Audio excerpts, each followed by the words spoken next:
Welcome everyone, I'm Jordan Sharp. The NFL schedule has been released and we finally know who's going to be playing who and what weeks they will be playing each other. And we had a big SBR forum video Google Hangout last night discussing some of the things that we think need to be updated, the season win totals, and some of these key matchups that we think are going to be ones to look out for here throughout the season. I'm here to give you a little bit of a breakdown of what we talked about last night, and especially with season win totals was one of the areas I think we especially found some particularly good value in some areas. One of which is the Indianapolis Colts, who have already seen their season win total go up from 9.5 to 10 this offseason, and with the way their schedule looks, it looks pretty easy and pretty soft at certain points throughout the year, especially with the fact that they're still playing, of course, in the AFC South, one of the worst divisions in football.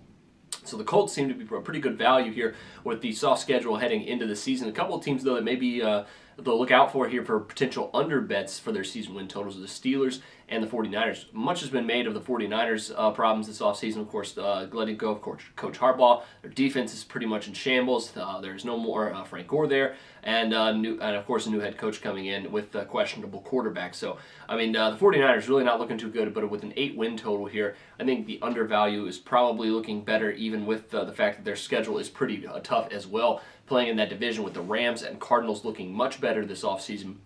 So I got to be very weary of anyone trying to convince you to bet the over on the 49ers season win totals this year. Another one, like I said, the Steelers. Their main issue is not so much team related as it is schedule related.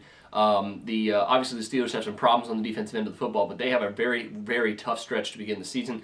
And after their bye as well, they have a couple of games right before their bye that should be pretty easy. But right after their bye week, it gets right back into the tough schedule. So they could really, really be tough to get to nine wins this season, which with a total of 8.5. I think you have to be really looking at the Steelers as potential undervalue. And some of the other key matchups we're going to be looking at here, of course, Week 2 I think is a huge one between the Seahawks and the Packers. Revenge game, obviously, for the Packers for last season's playoffs. Patriots, of course, Super Bowl champions. They're going to have some really good battles, of course, with the aforementioned Indianapolis Colts.